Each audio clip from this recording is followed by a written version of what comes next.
Pozdravljeni ponovno vsi tisti, ki ste se na novo prijavili, ki ste se na novo registrirali v Zoom ali pa drugače, vsi tisti, ki nas v živo gledate, sedaj na novo.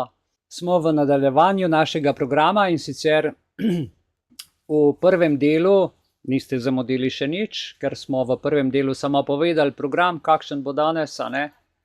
Tako da trenutno se bomo ukvarjali, kakor smo rekli, s totalko, to je en tak poseben izraz.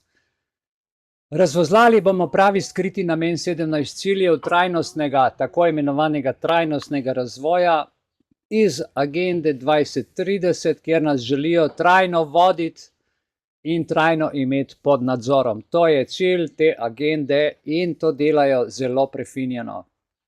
Torej, z velikim veseljem vam predstavljam naš današnji, boste videli, izjemni program, kjer bomo razpravljali o najpomembnejših globalnih izzivih, ki jih prinaša njihova agenda za tako imenovano prihodnost. Živimo v času, smo rekli, ko vsakdanji življenjski spektakel postaja pravi cirkus, v katerim je vsaka cirkuška točka v praksi bolj nora od prejšnje. Na papirju zvenijo, smo že povedali v uvodu, angelsko, v praksi pa se pokažejo za pogubne.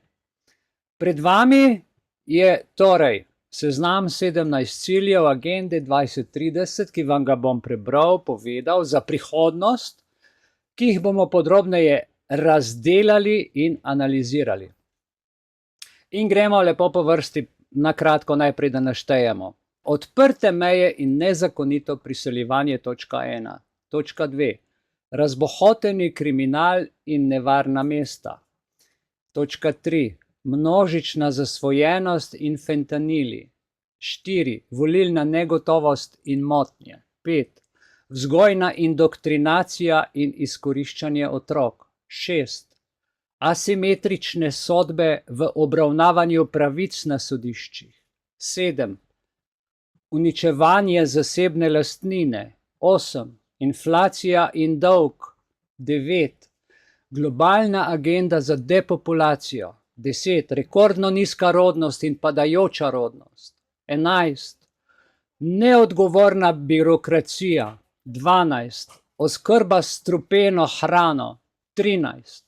Cepiva in dezinformacije vlade o pandemijah. 14. Transokužbe in sterilizacija otrok. 15. Prekomerno predpisovanje zdravil. 16. Uničenje nuklearne družine in starševskih pravic. In 17. cilj, moralni in družbeni propad. Vsaka točka od teh navedenih je kot epizoda v seriji, kjer si lahko v bistvu v živo ogledate resničnostni absurd, ki je združen v zmedi, ki je bolj divja kot najbolj divji avanturistični film. Torej, pripravite se na spektakularno razpravo nocoj, kjer bomo razpravljali o tem, kako lahko vsak izmed nas postane glavni junak v tej nori zgodbi sodobnega sveta. Bonus, nocojšnji bonus k tem točkam je pa še 7 točk. Ključni namen, s katerim država izvaja 17 trajnostnih ciljev, je pa seveda v teh 7 točkah. Tukaj je pregled dodatnih 7 ciljev od 18. do 24., s katerimi izvajajo in poganjajo prej omenjenih 17 ciljev. Prvič, neskončno financiranje sporov in vojn. Drugič, razširitev državnega vsestranskega nadzora. Tretjič, centralizacija in konsolidacija vladne oblasti. Četrtič, državno rušenje zaupanja v institucije. Petič, cenzura kot industrijski kompleks. Šestič, državna medijska propaganda. In sedmič, blatenje tistih, ki izpodbijajo vladnega guruja. Pričnemo s točko 1, odprte meje in nezakonito priseljevanje. Odprte meje in nezakonito priseljevanje je prava mojstrovina moderne politike. To ni le mednarodni problem, temveč tudi neizčrpen vir navdiha za prihodnjo sezono. Amazing Race, ne Grace, ampak Amazing Race. In lahko rečemo nezakonita različica. Tekmovalci iz vsega sveta se zgrinjajo na meje, oboroženi z neustavljivo voljo in iznajdljivostjo, ki bi jo zavidal še sam James Bond. Namesto skrivnih agentov imamo zdaj neustrašne posameznike, ki prečkajo puščave, reke, bodečo žico in so kot olimpijski šampioni na lovu za zlatom. Ali vsaj za birokratskim obrazcem, ki se mu reče A17. Medtem, ko en del občinstva navdušeno sprejema ta spektakel, se drugi del počuti, kot da bi gledal še en dolgočasen dokumentarec o neuspešnem urbanističnem načrtovanju. Meje so postale metaforična vrata v svet novih priložnosti, kjer se uradniki obnašajo kot vratarji elitnih nogometnih klubov, preverjajo, kdo ima pravi papir, kdo je na seznamu in kdo se bo moral zadovoljiti z zavrnitvijo ter dolgo potjo nazaj. Vse skupaj je groteskno zabaven cirkus, kjer nastopajo akrobati brez mreže in kjer se zdi, da se pravila igre spreminjajo iz minute v minuto, medtem ko se vsi sprašujemo, ali bodo kdaj našli končno zmagovalno formulo. Točka 2. Razbohoteni kriminal in nevarna mesta. Vidite, razbohoteni kriminal in nevarna mesta so prava poslastica za ljubitelje adrenalina. Kdo potrebuje akcijske filme, ko lahko samo odpreš okno in opazuješ resničnostni šov iz bloka na ulico?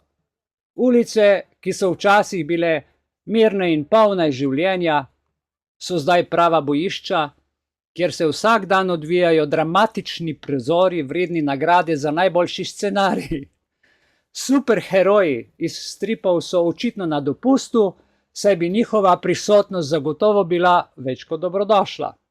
Namesto njih pa imamo lokalne junake, imamo župane, imamo politike, ki preživljajo svoje dni v nenehni igri kot mačke in miši z nepridipravi. V mestih, kjer se kriminal razbohoti kot plevel po neurejenem vrtu, se zdi, da je vsak kotiček poln nevarnosti in napetosti.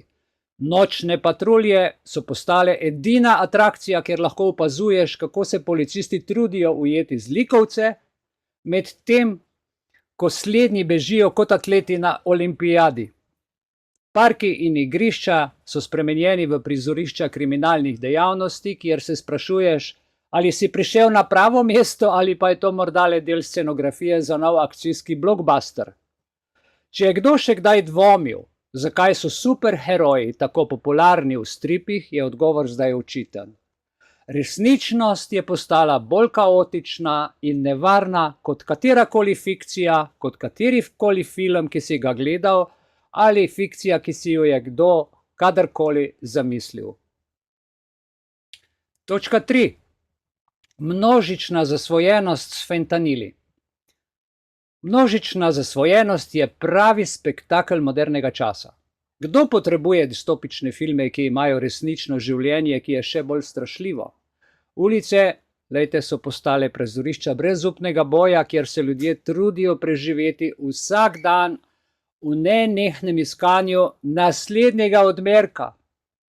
Fentanili, ta čarobni prašek, je postal novi zlobnež, ki se skriva v senci, pripravljen napasti prav vsakogar, ki si drzne vstopiti v njegov svet.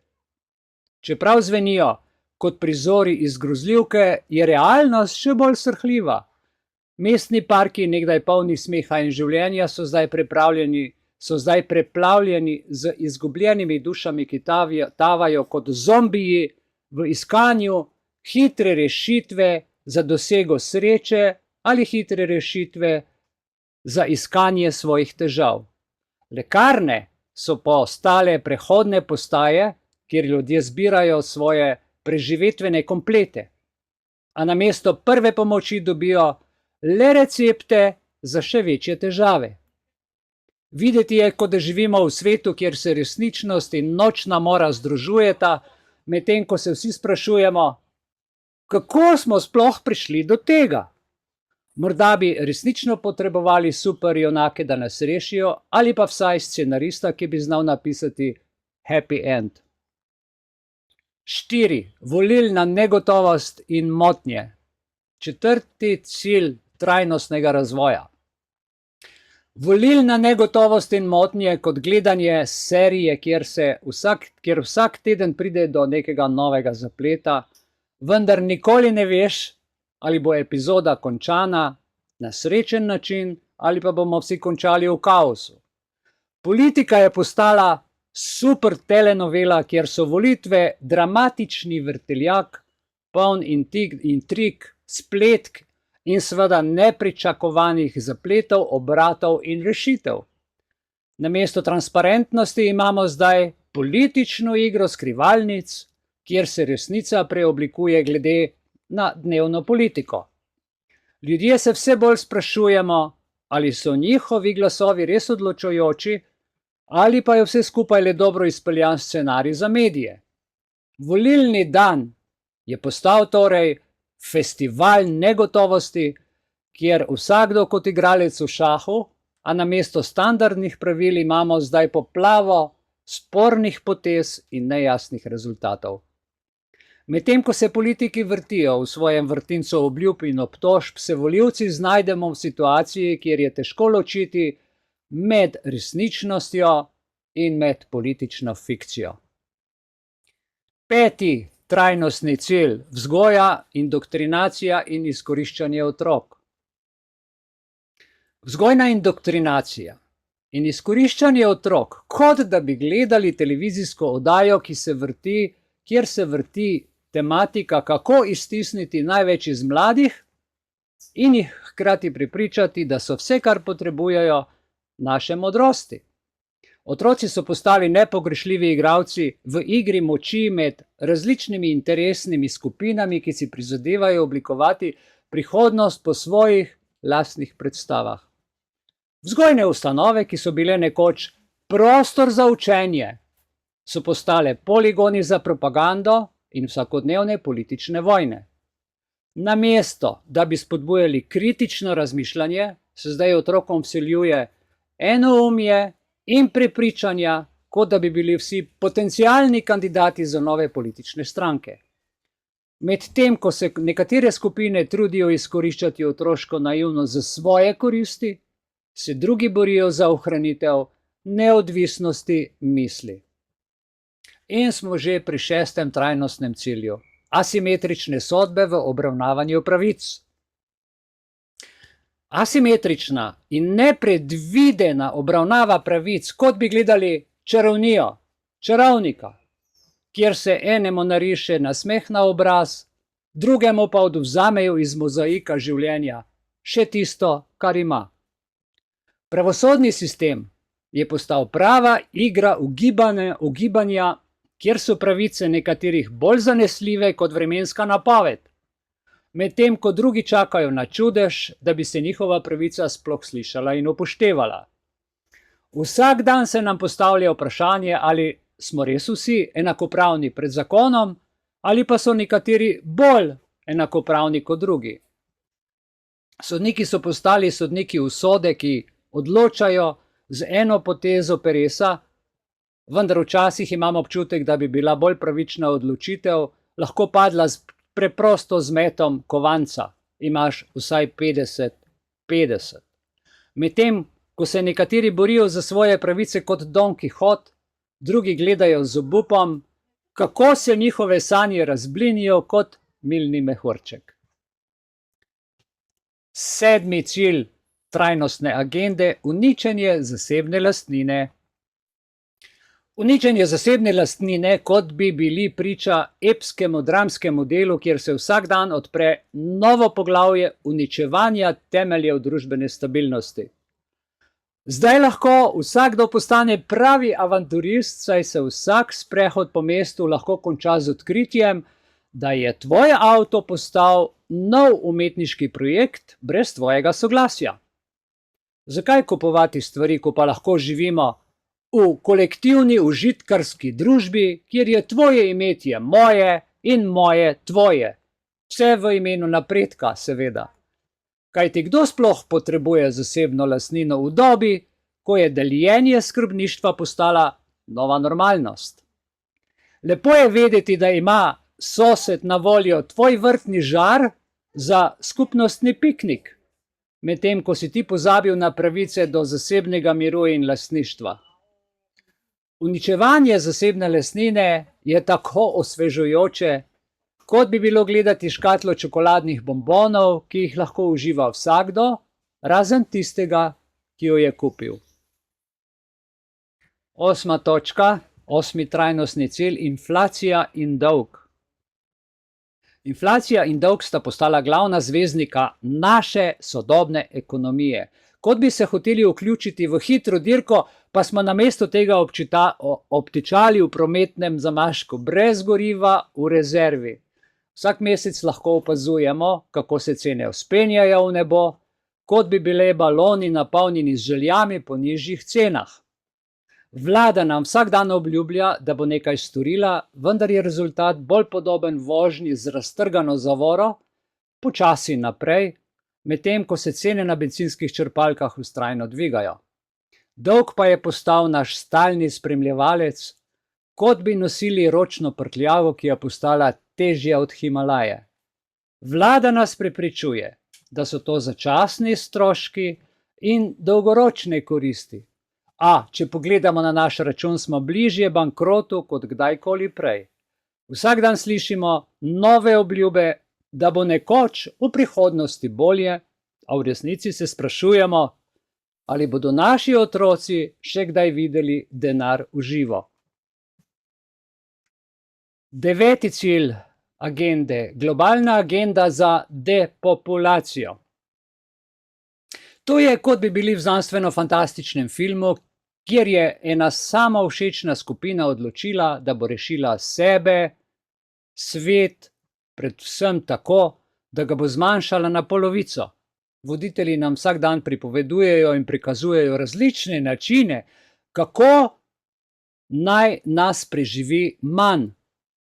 Vendar so še vedno presenečeni, da se nihče ne mara spopasti z njihovimi načrti. Vsak nov dan pride nova ponudba, nova spodbuda, kako dobro namensko priporočilo, ko nas bo manj, kot če bi bili v filmu o superjunakih, kjer smo mi v vlogi navadnih ljudi, ki nimamo super moči, razen ene krasne sposobnosti, da poslušamo one in tiste, ki nas rešujejo. Ampak povem vam, če jih bomo še dolgo poslušali, se zna zgoditi, da bomo morda ostali sami in brez njih. Torej, naj živi dolgo poslušanje. 10. točka trajnostnega razvoja, rekordno nizka rodnost in padajoča rodnost. Rekordna nizka rodnost in padajoča rodnost se zdi, kot da smo se premaknili iz obdobja baby boom v čas baby one, kjer so prihajajoče generacije bolj znane po tekmi, kdo bo imel manj otrok, kot po praznovanju velikih družin. Namesto tradicionalnih baby showerjev imamo zdaj baby no show zabave, kjer se gostje sestajajo in sprašujejo, ali bo sploh kdo prišel na šov. Vsak novi mesec prinaša statistike, ki so bolj depresivne kot zadnji del tragične romantične drame. Količina otrok rojenih v državah je nižja od povprečne temperature v zadnjem mesecu. Vlada je poskušala spodbuditi rodnost s subvencijami in ugodnostmi, vendar se zdi, da so mladi bolj zainteresirani za povečanje števila sledilcev na socialnih omrežjih, kot pa za povečanje družinskega drevesa. 11. cilj. Neodgovorna birokracija. Neodgovorna slovenska birokracija, pa ne samo slovenska, je kot vrhunski stand-up komik, ki ima vedno novo šalo na račun svojih državljanov. Ko poskušaš urediti karkoli v tej državi, se počutiš kot v komediji, kjer je glavni junak tisti, ki nosi tvoje ime. Birokracija pa tisti smešni stranski lik, ki ti stalno meša štrene. Iskanje parkirnega mesta z dodatno kilometrino, ki bi jo lahko plačal do centa natančno od svojega doma, je enako težavno kot najti delovnega in odgovornega uradnika v času uradnih ur na pivo z njegovo ljubico. V njihovem svetu so vsi njihovi postopki kot nekakšen krog, kjer te nenehno vrtijo v še večji krog. Dokler se ne znajdeš v absurdnem labirintu obrazcev, digitalnih pečatov in transformacijskih čakalnih digitalnih vrst. Po eni strani imajo vse in si dovolijo vse, po drugi strani pa nam, navadnim smrtnikom, privoščijo še več zapletov in birokratskih pripetljajev. Morda bi bil lahko prav to njihov način, kako nas spraviti v dobro voljo, vsaj v smehu lahko trpimo skupaj. 12. točka trajnostnega razvoja, oskrba s strupeno hrano. Glejte, to je njihov nov obrok. Downloadane nove različice z imenom obrok presenečenja. Nikoli namreč ne veš, kaj te bo pokončalo. Je kot nova različica programa, kjer nikoli ne veš, ali boš dobil živo glavo lignja ali pa zvitek zastrupljenega lososa. Vsak nakup v trgovini je podoben loterijskemu listku, kjer se sprašuješ, ali boš zadel zdrav obrok ali pa dobil dodatni bonus v obliki prebavne motnje. Zdi se, da smo se prelevili v družbo, kjer je zdrava prehrana postala prava igra na srečo. In včasih se zdi, da smo na koncu dneva vsi zmagovalci le, če se nismo zastrupili. 13. trajnostni cilj SDG, United Nations in Svetovnega gospodarskega foruma in slovenske vlade. Cepivo in dezinformacije o pandemiji. To zgleda, kot bi šel k zdravniku, da te zdravi za bolezen, potem pa ugotoviš, da si v resnici preskusna miška za najnovejši izdelek farmacevtskega kartela. Ne veš, ali te zdravijo, te preizkušajo, ali pa te samo pripravljajo, da boš boljši primer na spletnih forumih o cepljenju. V resnici se počutiš kot igračka za zaščito drugih, kjer si del poskusa, ali si res dovolj pameten za preprečitev novega člana skupine. In med tem, ko se obnašaš kot laboratorijski zajček, vsi okrog tebe razpravljajo, ali bi bilo bolje za vse, če bi bili vsi kot ti, ali pa bi lahko naredili še boljšo igro za ohranitev zdravja vseh. Ampak ne skrbi, tukaj smo, da se vsi skupaj nasmejimo, če po cepivu seveda ostaneš na nogah. 14. točka. Trans, okužba in sterilizacija otrok. Kdo bi si mislil, da bo starševstvo v 21. stoletju prišlo do točke, kjer so nalepke z opozorili o stranskih učinkih enako pomembne kot tiste na paketih za cigarete. Namesto, da bi razmišljali o prvem koraku otroka ali o prvem avtomobilčku, starši zdaj razmišljamo o izbiri prave spolne identitete in o tem, ali naj otroka cepimo proti tradicionalnim vrednotam ali ne. To je kot skupina eksperimentov na podlagi mnenj na družbenih medijih, v katerih so starši igralci, otroci pa igrače za preizkušanje meja modernega sveta. Žal je temu tako. In smo že pri 15. cilju, prekomerno predpisovanje zdravil. Lekarne so zdaj kot, veste, drive-in Mac lekarne. En Prozac z dodatnim Xanaxom, prosim. Čisto resno govorim, lekarne so postale kot drive-thru restauracije, kjer lahko enostavno naročiš svoj kombo mil z receptom po želji. Namesto, da bi vprašal za stranski učinek, si zdaj bolj zaskrbljen, če bodo zdravila v veliki vrednosti popolna kombinacija za umiritev tvojega vsakdanjega stresa, ali pa boš moral dodati še nekakšno tableto, še kaj drugega, da boš lažje dihal in ne pristal na intenzivnem oddelku za težko dihanje, priključen na ventilator dobrega kisika, ki te popelje na pot v nebeški raj miru in večnega spokoja. 16. cilj trajnostnega razvoja.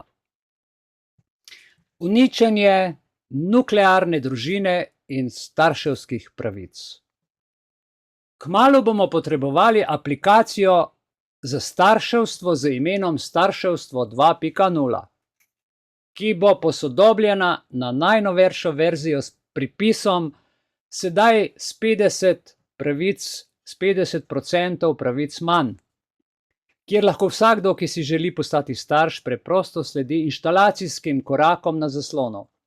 Namesto resničnega stika s svojimi otroci, boš preko aplikacije se dotaknil zaslona, izpolnil kvoto za ljubezen in vzgojo, medtem ko se ti in tvoj otrok znajdeta v digitalnem labirintu, kjer so vsi starši enakopravni, enako malo pravični in enako malo brezupni.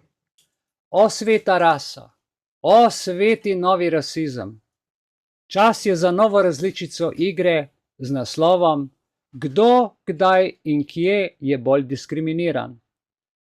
Prava rasistična tekma se šele pričenja. 17. cilj trajnostnega razvoja.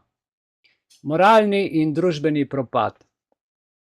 Vse, kar potrebujemo, je še en sezonski finale, kjer svet propade in smo spet vsi v začetni igri. Kdo bo preživel v moralnem kaosu?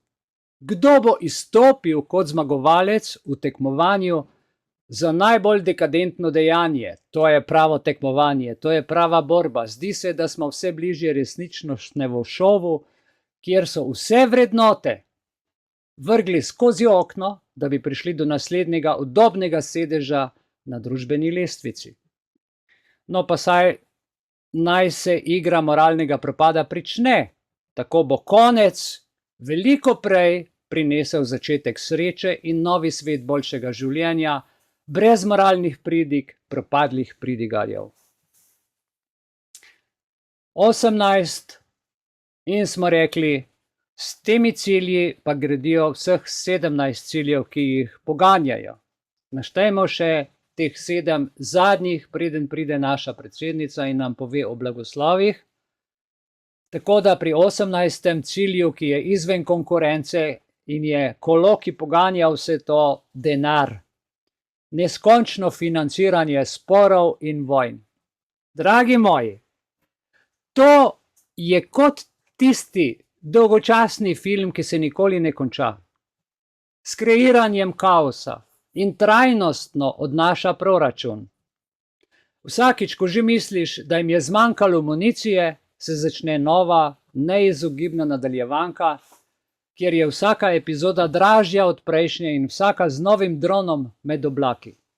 Vlada se trudi, da bi bila boljša od filmske produkcijske hiše, ki ne izdaja več slabih nadaljevank, a se zdi, da smo vedno bolj ujeti v temnem kinu, kjer se vrtijo samo akcijske sekvence brez srečnega konca v kakršnem koli pogledu. Ob vsaki ponudbi premirja imajo na polici novo nadaljevanko, imajo na polici novo idejo in nov film. Že iz navade, ker oni pač tako delajo. Order of chaos oziroma red iz kaosa. 19. Tudi ta poganja vseh 17. Razširitev državnega vsestranskega nadzora. Big Brother ne samo, da te gleda, zdaj te tudi snema, ne samo snema, ampak v kakovosti 4K, v visoki ločljivosti. Zdi se, da so naši vsakdanji koraki po cestah, ulicah, domovih, kjerkoli postali del najnovejše resničnostne oddaje, kjer vsaka tvoja poteza postane del arhiva državne televizije. Namesto, da bi bili samo statični igralci podatkov, zdaj vsi igramo super glavno vlogo v seriji, kjer so naši osebni podatki, glavna zlata, ma kaj zlata, biserna, ma kaj biserna, več kot to valuta za gledalce in zlati prihodki za nadaljevalno podpiranje vodstva države. Zato dajmo jim čim več podatkov. 20. Centralizacija in konsolidacija vladne oblasti. Čudovito. Torej, zdaj imamo vsa jajca v eni košari, ki jo nadzira birokrat, ki se mu reče GPS, izgubil je že vse pred desetletjem. Kot da bi dali vse svoje upanje v navadnega voznika, ki ne ve, kaj pomeni smernik, a se odloča o naši prihodnosti. Vseeno je, ali je to korak naprej ali je to korak nazaj, samo da gremo v krogih, dokler se GPS ne vrne nazaj na začetno krožno pozicijo in tako se vrti življenje naprej. 21. Državno rušenje zaupanja v institucije. Veste, in jaz sem mislil, da sem tisti, ki imam težave z zaupanjem v odnosih. Zdaj se počutim bolje, našel sem krivca. Državne inštitucije so bolj zanesljive kot moj stari računalnik z Windowsom Vista. Namesto da bi gradili mostove med ljudmi, gradijo zidove nezaupanja, ki so bolj visoki od najvišjih političnih obljub. Vsakič, ko se obrnem, je nov škandal, vsakič, ko se obrnem drugam, nov razlog za skeptičnost, tako, da sem se končno naučil, kako biti previden, tudi če to pomeni, da sem postal strokovnjak za prepoznavanje laži na prvi pogled. 22. točka. Cenzurni industrijski kompleks. Torej, dragi prijatelji, dragi gledalci, podporniki, dragi člani, zdi se, da bomo kmalu potrebovali več skrivnih kod, da bi sploh lahko povedali karkoli, kar bi lahko bilo cenzurirano. Kot da smo se prelevili v tajne agente, ki morajo uporabljati večplastne šifre in skrivne kode, da bi na spletu ali v medijih sploh lahko izrazili svoje osebno mnenje. Namesto svobodnega izražanja je postala vsaka beseda potencialni triglavski trojanski konj, pripravljen na napad cenzure. 23. točka. Državna medijska propaganda. Kdo bi si mislil, da so novice postale kot resničnostni šov, vendar brez izpadanja. Vsak večer dobimo nov epizodni cliffhanger, kjer se politični voditelji obračajo kot zvezde najnovejše serije, vedno dramatično in vedno brez pravega konca. Namesto resnice dobimo dozo dobrih naoljenih besed, ki nas držijo v napetosti, kot da bi gledali najboljšo nadaljevanko. Kdaj bomo videli resnični finale, kjer bodo obljube postale dejstva? Morda, ko bo zajec zajel lisico. In še zadnja točka, 24. točka. Blatenje vseh tistih, ki izpodbijajo vladnega guruja. Vse skupaj je le ena velika igra. Izvajaj blatenje in tvoj sovražni komentar bo nagrajen. Namesto konstruktivnega dialoga in argumentiranega razpravljanja smo vse bolj, zdaj pa posebej, priča tekmovanju, kdo bo prvi objavil najbolj oster komentar ali naredil najbolj osebno žaljivo pripombo, kot da bi se vsi potegovali za naziv guruja spletnega sovraštva, kjer je pravilo igra preprosto. Čim nižji udarci, tem višji je na družbenih omrežjih. Morda bi bilo bolje, če bi se lotili resničnostnih težav in izpustili škropljenje otroške igre v bazenčku. Kaj menite na to idejo? Analizirali smo, na kratko, vendar zelo globoko, vse cilje, vseh 17 in tudi tistih 7, ki teh 17 poganjajo.